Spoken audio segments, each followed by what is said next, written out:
True life in God के दैनिक podcast में आपका स्वागत है, जहां हम अपने समय में ईश्वर की आवाज सुनते हैं।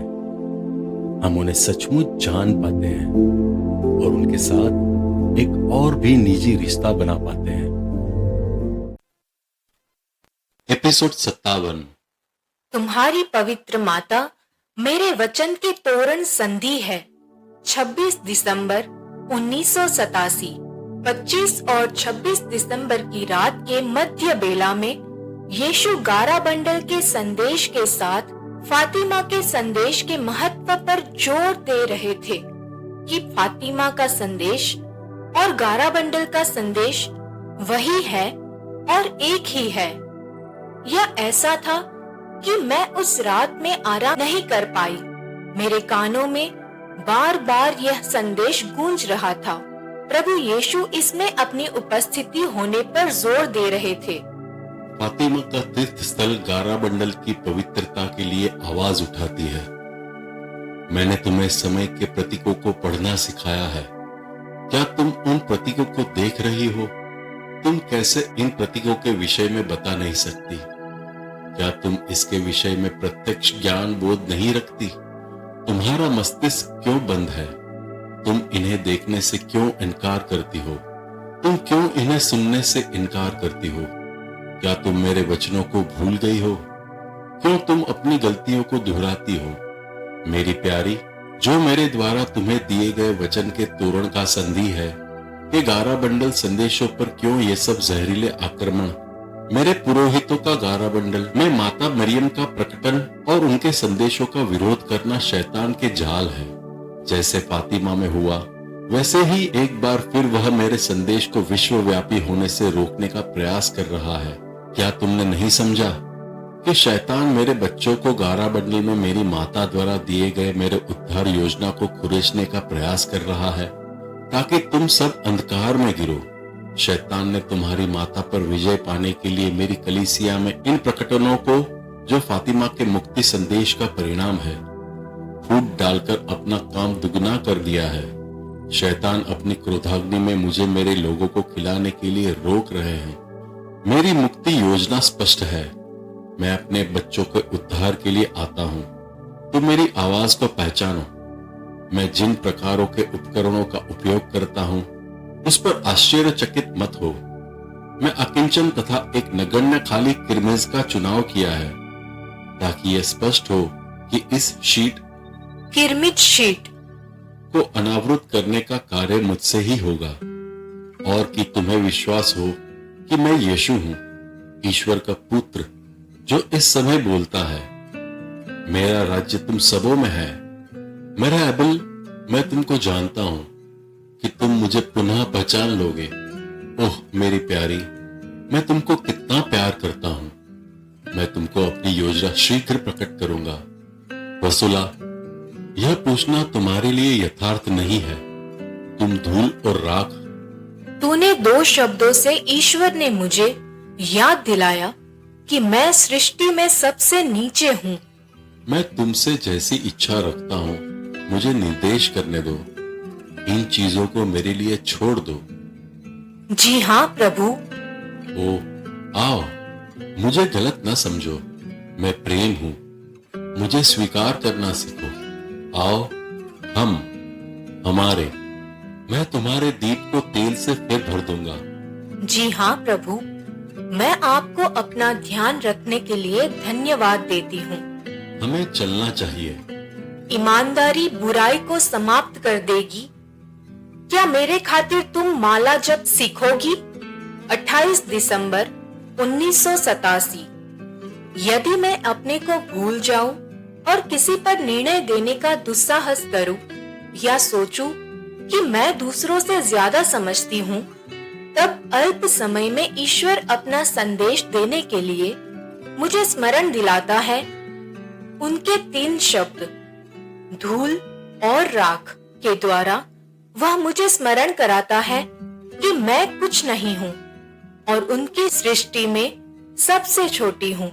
नहीं, कुछ लोग इसे नहीं समझेंगे। वे सोचेंगे कि उन्होंने अपने शब्द को लेने के लिए मुझे चुना है, मैं काबिल हूँ, परंतु क्या आप नहीं समझते हैं कि मुझे जो सबसे छोटी है उसे चुनकर ईश्वर दिखाते हैं कि हमारे ऊपर उनकी दया कितना अथाह है। वह सबसे निम्न व्यक्ति को देता और किसी को चुनाव नहीं करता है, क्योंकि उनके पास बहुत है या उनकी आंखें में योग्य है। आपने मेरे साथ उनकी सहनशीलता को ध्यान दिया है। मुझे ठोकर देने के बदले उनका प्यार अधिक से अधिक मेरे पर बहता है। उनकी सृष्टि उन्हें कैसे अस्वीकार कर सकती है, परंतु मुझे ऐसा नहीं बोलना चाहिए, क्योंकि मैं पहले से ही उनके दल से संबंधित हूँ। मैं अब बोल रही हूँ, अपने ईश्वर को अपने में संजोए रखो, जितना आप अपने सांसों को संजोए रखते हैं, क्योंकि बिना सांस के आप मर जाएंगे। ईश्वर ने हम में सांस फूंककर हमें जीवन दिया है। उनकी सांस हमारा जीवन है। ईश्वर हमारी सांस है। ईश्वर हमारा जीवन है। ओ वसुला, इस समय मेरा हाबिल जीवित होगा। ईमानदारी बुराई को समाप्त कर देगी। ईमानदारी बुराई को समाप्त कर देगी। इसे अनुदित किया गया हाबिल काइन पर विजय प्राप्त करेगा। धन्य है जो मेरे शब्द को प्रेरित करते हैं, वे हृदय के सरल और धन्य है। धन्य है वे जो गारा बंडल के पवित्रकरण के दिन माला जप करेंगे। ईश्वर इस घटना की भविष्यवाणी करते हैं। और उनके घुटने मेरी माँ के सामने झुके और अभिवादन करते हैं। धन्य है वे जो एकता के लिए मेरी शांति और प्रेम का क्रूस ढोते हैं। धन्य है मेरे मेमने जो पीटर के पास लौट आते हैं। धन्य है जो विनम्र बनकर मेरे उदाहरण का अनुसरण करते हैं। धन्य है वे जो मेरी आज्ञा को मानते हैं और एक दूसरे को प्यार करते हैं, जैसे कि मैंने प्यार किया है। धन्य है जो मेरी साक्षी देते हैं और मुझ में कलंकित नहीं होते। मेरी आत्मा धन्य है। मुझ में भरोसा रखो और विश्वास करो, मैं तुम्हारा स्वर्गीय गुरु हूँ। मेरे वचनों पर कभी संदेह ना करो। आओ, तुम कमजोर हो, आओ मुझ पर अवलंबित हो जाओ, जो तुम्हारा बल है। जी हाँ प्रभु, मुझे आपकी आवश्यकता है। मैं आपके बिना कभी नहीं कर सकती हूँ। मुझे प्यार करो, मेरी इच्छा करो, तुम मेरा स्वर्ग बन जाओ। आह वसुला, अब तुम मेरे लिए बलिदान करो, परंतु बहुत जल्दी मैं तुम्हारे नजदीक होऊंगा। मैं उस दिन का इंतजार कर रही हूँ। मेरे नजदीक रहो, मुझे तुमसे कुछ पूछना है। जी हाँ प्रभु। वसुला, मेरे खातिर तुम माला जप प्रार्थना सीखोगी। हर समय मेरी माँ का अभिवादन करो। वसुला, क्या तुम मेरे खातिर यह करोगी? हे प्रभु, मैं इसके विषय में कभी नहीं पढ़ाई गई हूँ, हो ना हो। वसुला, क्या मैं इसे नहीं जानता हूँ, इसलिए मैं तुम्हें सिखाने और जिन्होंने माला जप के विषय में कभी नहीं सुना है उन्हें सिखाने आता हूँ। जी हाँ प्रभु, मैं सीखने के लिए इच्छुक हूँ। प्रभु, मुझे सीखने के लिए मदद कीजिए। जो नहीं जानते हैं, मैं तुम सब लोगों को यही सुनाना चाहता हूँ, यही शब्द। जी हाँ प्रभु, मैं सीखने के लिए इच्छुक हूँ। प्रभु, मुझे सीखने के लिए मदद कीजिए। मैं तुम लोगों को सिखाऊंगा जो माला जप सीखने के लिए इच्छुक है। मेरी पुत्री, आओ मुझ में आराम करो, मैं तुमको कभी भी नहीं छोड़ूंगा। प्रभु यीशु ने अनुभव किया होगा कि मैं उनके लिए कितना लालायित रहती हूँ और इसके लिए कष्ट सहती हूँ। उनके लिए बलिदान एवं पुनः ईश्वर की चाह होने की लहर है। मैं यहाँ डगमगाहट महसूस करती हूँ। यहाँ रहते हुए मैं उनके कुछ मेमनों को खिला सकती हूँ, जो उनकी नई प्रजाति होने में कभी इनकार नहीं करते। कुछ आत्माओं की वापसी के लिए उन्हें प्रसन्न करते हुए उनके साथ होना मेरे लिए चमत्कारिक भी है। सर्वोत्तम क्या है? प्रत्येक फूल को प्रकाश की जरूरत है। 31 दिसंबर 1987। मेरे प्रभु, मैं प्रार्थना करती हूँ कि कलीसिया आपके संदेश में विश्वास करे। वसुला, मुझ में विश्वास करना मेरे द्वारा ही दी गई अनुकंपा का प्रतिफल है। इस अनुकंपा के लिए किसी को ईश्वर से कहना, प्रार्थना करना है। वसुला, मेरी सुनो, तुम मेरे मुंह से बोलोगी और मैं अपनी कलीसिया द्वारा भविष्य में सामना करने वाले संकटों के विषय में बोलूंगा। यह उद्घाटन मेरी आवाज है। समय के चिन्हों को पहचानो, मेरे संदेश को स्वीकार करो, मेरे संदेश का स्वाद लो, मेरे संदेश का भक्षण करो। धिक्कार उन अविश्वासियों के लिए जो इस पर विश्वास नहीं करते हैं। बाद में, मेरी छोटी बच्ची, क्या तुम मुझसे प्यार करती हो? प्रभु, मैं आप में निरंतर श्रद्धा रखती हूँ। हाँ वसुला, तुम मुझे प्यार करो। अपने अतीत में किए गए पापों के लिए पूर्ति करो। उनके पापों की पूर्ति करो जो मुझे प्यार नहीं करते। मेरे पुष्प, यह जानकर कि इसकी पंखुड़ियों को क्या प्रभाव होता है। प्रत्येक फूल को प्रकाश की जरूरत है। मेरी पुत्री, क्या तुम पश्चाताप करोगी? मैंने अपने पिछले पापों और वास्तविक पापों के लिए पश्चाताप किया। ईश्वर पवित्र परम प्रसाद में उन्हें ग्रहण करने के लिए तैयार कर रहे थे। मेरी पुष्प, मैं तुम्हें क्षमा करता हूँ। अपने दिल की गहराई से इन चीजों को बुरा मत मानो। अपवित्रता से बुरा मानो, क्योंकि यह सोदोम की आवाज थी। मैं तुम्हारी शक्ति हूँ। 1 जनवरी 1988। हे मेरे ईश्वर, मैं हूँ, मेरा हाथ थामो। अब मेरी दूसरी भुजा पकड़ो और चलो।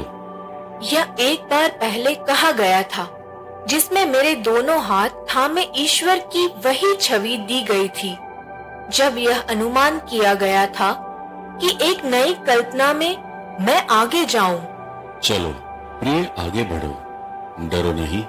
मैंने तुमको अपना वाहक नामांकित किया है। यह किसी एक वर्ग के लिए नहीं, बल्कि समूची सृष्टि के लिए है। वसुला, ठहरो और तुम देखोगी कि मैं अपने संदेश के मध्य अभी तक नजदीक नहीं आया हूँ। मैं तुम्हारे बिना भी चल सकता हूँ वसुला, परंतु मेरे पुष्प, तुम्हारे सहयोग में मुझे अपने कार्यों को करने में आनंद मिलता है।